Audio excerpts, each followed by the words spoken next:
د چارسدې ځمکه د کروندګرو دپاره تجربهګاه ده. دلته همیشه نوې میوې او سبزۍ راځي د تجربې لپاره او دلته کې ځان ځای کوي او پیداواري کیږي لکه سټرابري، انګور او خټکي چې د لومړي کر نه پس هر کال یې د کر ځمکه زیاتیږي. او د چارسدې هایبریډ خټکي څه حد وکړ چې د هرې سبزۍ او غني کروندګر خپل پټي کې ځای کړ. سږ کال په وخت کرلې شوې خټکي نه کروندګرو غټې ترلاسه کړي دي او د خټکو نه په وخت وزګار شوي پټي تاله شوي دي چې څاروي یې په د سرند دپاره ورپریښي دي. خو سلیم خان کروندګر د ټولو وروسته وکړو چې څه یې وخت بې وخته شو او بل د ګرمۍ جل ووخه. کروندګر یې تاوانونو سره مخ کو. نورو باغونو خو مخکې وو، زموږ د وروستي وو لیډ او هغه اوس چې کوم ګرمي پرې راغله نو مخکې نو خټکو پیسې ګړي دي او اوس نو چې کوم دی کار خراب دی. ګرمي پرې ډېره زیاته شو، وایرس شروع کړو بوټو بل چې کومې کچرې دي انور خرابې کړي.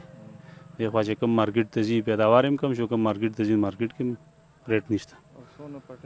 دا تقریبا 40 زیرو پټې وو نو په کار خو دی له 1000-1200 شاپرې وي خو نه کوي د ورځې او د منډۍ پیسې وله 2-2.5 لکه روپۍ په کار چونکې هغه 100 روپۍ 80 روپۍ یا 100 روپۍ باندې شاپر ځي.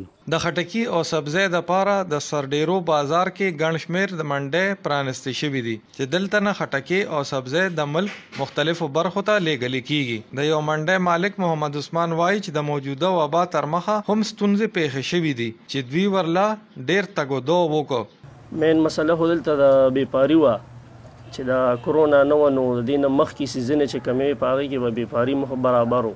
د زمیندار سیز به په ښه ریټ باندې خرڅېدو نو زمیندار ته غټه پیدا دغه وه او دې ځل د کرونا دا مسله وه نو بس بېپاري به د زمیندار به تېر کال یو سیز په 400 شاپر خرڅېدو نو دې ځل نیم په نیمه ریټ کم وه شاپر به په 200 روپۍ باندې خرڅېدو. دلته د کوهاټ یو بیپاري رحمت الله هم راغلی دی. وایي چې سږ کال یې تاوانونه او ګټې دواړه کړي دي. سیمپل دی غټ هم شته وړې هم شته پکې ستر هم شته پکې د هر څه خپل مطابق ریټ دی. ټیم هم پکې کړي دا نه خو تاوانونه هم پکې کړي دي خو بس ناس یو ته پوه شو پرېږدوي نه. د کروندې دپاره ځمکه ښه جوګه ده. کروندګر هم خواري کښت دي خو د زرعي پالیسۍ او د سبزو میوو د کر تقسیم او بازار کې نرخ تړلو څه قسمه طریقې کار نشتوالي له وجه کله کروندګر او کله ګاهک پریشانه وي. ملک وقاص خان، وایس آف امریکا، ډیون نیوز، چارسده.